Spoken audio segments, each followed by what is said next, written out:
Bam, 1-1. Basement Tapes, 11. That 70s card show. John Keating, your master of ceremonies for this little practice in card craziness. Listen, last time, I just didn't want to whip out all my Z-nuts. So we got our beak wet, as they would say, with the 1920. Calling an audible here, and we are going to do the rest of my Z-nuts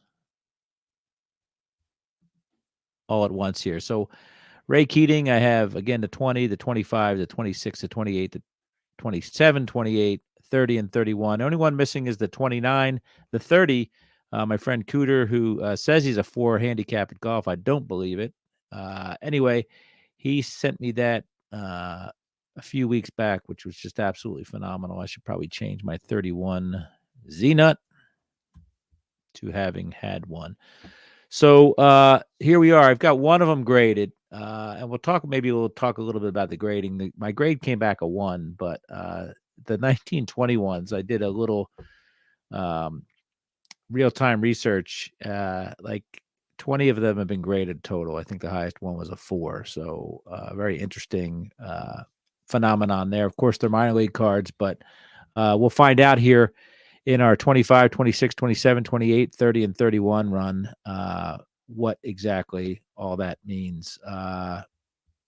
1925, 164 cards, $11,210 total value, $68.35 each.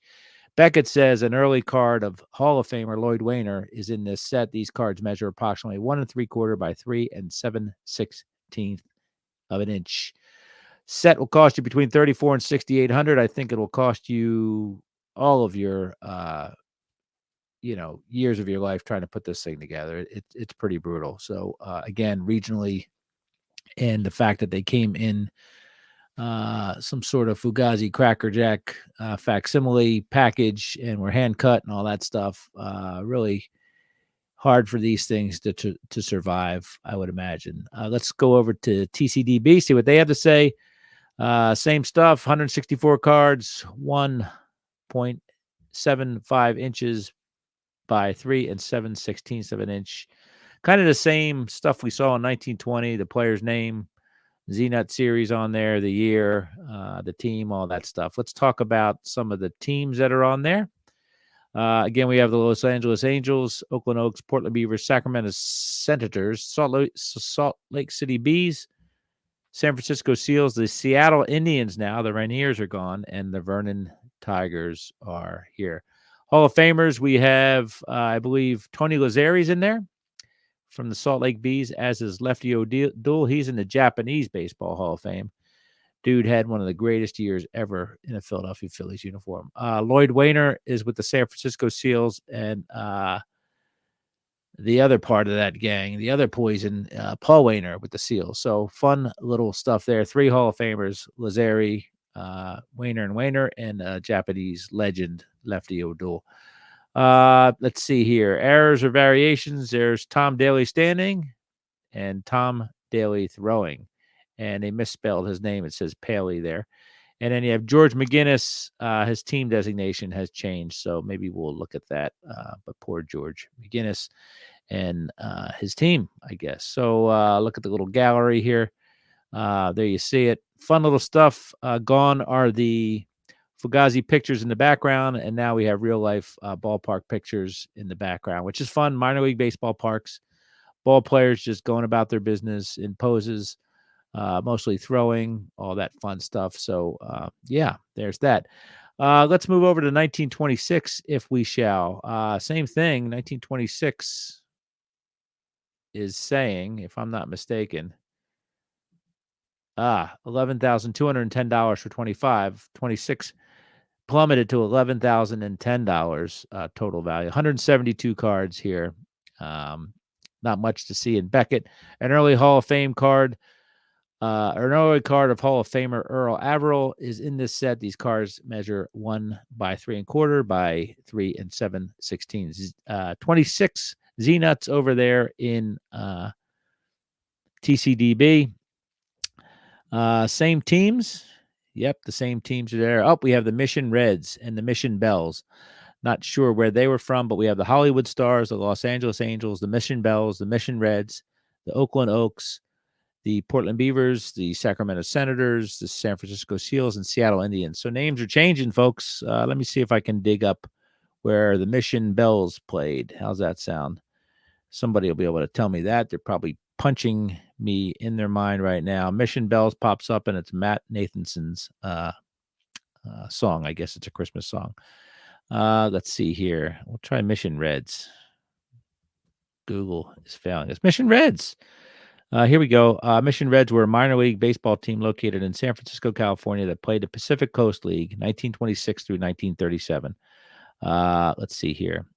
Seal Stadium and Recreation Park is where they played. Fun stuff. Let's see if there is a Mission Bells on here in Wikipedia as well. Redirected from that. Nope, nobody's talking about the Mission Bells. So anyway, another San Francisco area team. Fun stuff there. In 1926, we get to see the wacky, crazy names that pop up. Again, Earl Averill for the Seals, Lefty O'Doul again, the Japanese Hall of Famer from the Hollywood Stars, and Lloyd Wayner still holding on with the San Francisco Seals as well. Fun cards. We looked at the glossary, did we not? The gallery, I mean. Anyway, fun little stuff there. 1926. There's Earl Averill right there with the Seals. Again, these are blank backs.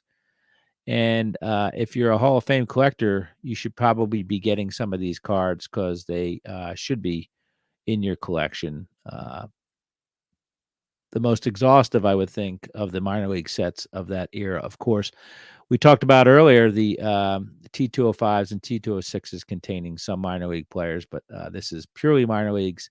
And a good time was had by all, I'm sure, in those minor leagues. The Roaring 20s, they called it. 1927, $9,530 total value for the 1927 Zeenuts. 1 3/4 by 3 3/8. They're messing with the sizing on us. 145 cards here, and set will cost you between $3,000 and $6,000. But again, good luck finding all that stuff.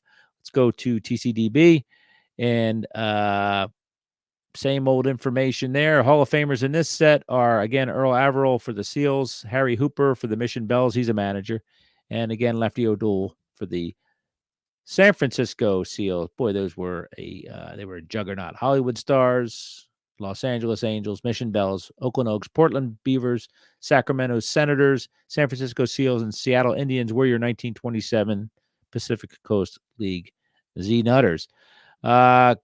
Let's see here. I keep screwing this up. I get my G's. I am dyslexic, so I get my glossary and my gallery. So some fun stuff there. There's Buzz Arlett from the Oakland Oaks, and some good times. Look at Earl Averill. He's got a number 27 up there. I don't know whether that was put on after the fact or what, but Earl Averill from the Seals just looks like he's in a backyard swinging away, smiling away. Good stuff. And these have coupons on there. You can kind of see this coupon here on the Bagwell. Who's that? That's Bill Bagwell. They call him Papa Bagwell. A little coupon on there. I'm not sure what you could get with that, but it does expire by April 1st, 1928. So fun seeing some of those old uniforms and such. So moving on to 1928 Zeenuts. Skyrocketed in value of total cards, 168 total cards, $10,770 total value. An early card of Ernie Lombardi is in this set. These cards measure approximately 1 3/4 by 3 3/8. So we're not setting the world on fire with our sizings, but it's doing the job. Let's see here. A lot like the other ones, same kind of setup in the bottom right there with the team name, the player, the position, all that fun stuff. Let's see. Teams, has that changed? I don't believe it's changed. Same old cast of characters. Earl Averill and Ernie Lombardi are in here. Ernie Lombardi with the Oaks, and Averill still holding on with the Seals there. Boy, let that man out. Let him free. Look at the gallery here real quick. Again, same old setup. Just black and white photos, which I guess we weren't seeing a lot back then until the 20s, right? I mean, we saw the Ramleys way back in the day, but otherwise we're just chunking along here, and Pacific Coast League really stepping up their game with some photographs and stuff like that. So fun stuff there. Nothing really to talk about. We can talk about errors and variations. There's a lot of them apparently. Team designation, S on uniform for old Skinny Graham, or no S on uniform for old Skinny Graham. Bob Jones has a bat. Bob Jones is throwing, and then same thing with Speed Martin, not Speedy Martin. Speed Martin. He was probably the drug dealer for the team. So there you go. 1928 Zeenuts. Moving on. I do not have a 1929 Ray Keating. That is on the list of things to pick up at some point. Can't find them anywhere. Still trying though. 1930 Zeenuts. 186 cards, $11,530 for a total value. Average value $61.99. These cards measured approximately 1 13/16 of an inch by 3.5. Most of these cards have an expiration date of April 1st, 1931. However, some have no expiration date featured on the coupons. None of my cards have coupons, so that's all news to me. $3,400 to $6,800 it would cost you for this set over at TCDB. Of course, there's Ray Keating that I got from my friend Tom Cooter. His brother had exactly one of these before he passed away, and it happened to be a Ray Keating, which is crazy hobby karma right there for all. So 186 cards we talked about. Teams, nothing's changed there. We have no change on the leaderboard there in the Pacific Coast League. Hall of Famers, Ernie Lombardi with the Oakland Oaks is in the National Baseball Hall of Fame. Errors and variations, S on uniform, Seals on uniform for Johnny Milgis. And let's see, let's look at his uniform. So look at that beautiful S versus the Seals. So fun little nugget there. The gallery, of course, again, same old black and white photos, people pitching. They really enjoyed people on their follow through. All the pitchers are following through, all the batters, the hitters are following through. There is no anticipation of the ball. The ball will have left the bat and or the hand.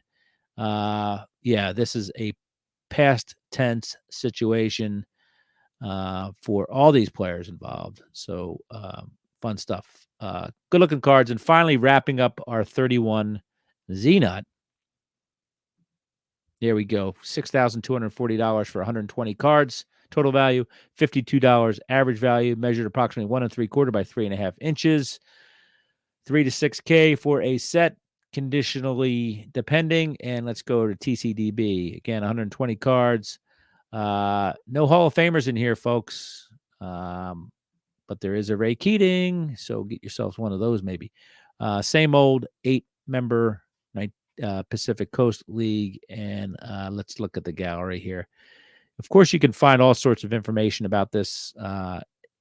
There's very few sets that don't have any information. There's a lot of people that do collect Zeenuts on the West Coast, in that area, but it really is such a foreign concept out here. We don't see a lot of them on our shows here over on the East Coast, and makes sense though. Love how it just says Coast League on these cards. Coast League, Bachelor, Hollywood. How many baseball cards have Hollywood on it? So fun little set there, 1931 Zeenut. That's the last of the Zeenuts that I have. Again, I need the 29 to complete my Ray Keating run of that. And I will have had them all, touched them all, as they say. And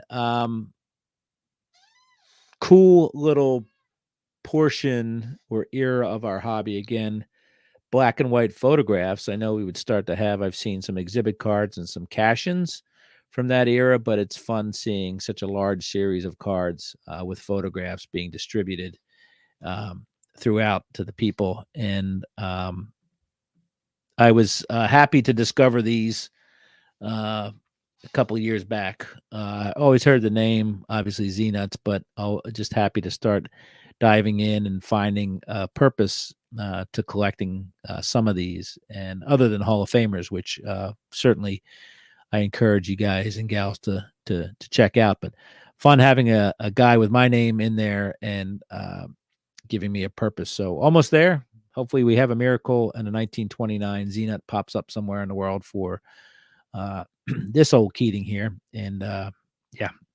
So anyway, that's Basement Tapes number 11. We are now in the 30s, and I'm not sure if anybody knows what's going on, but the 30s, pretty big deal in the sports card world. So um, see what happens. I'm looking at the list up ahead here. It'll be fun. It'll be a fun little run here. So anyway, cheers to all. Thanks for stopping by and sticking with it. And hopefully we all learned a little bit about Zeenuts in the past. I don't know, couple episodes. So take care. See ya. Bye.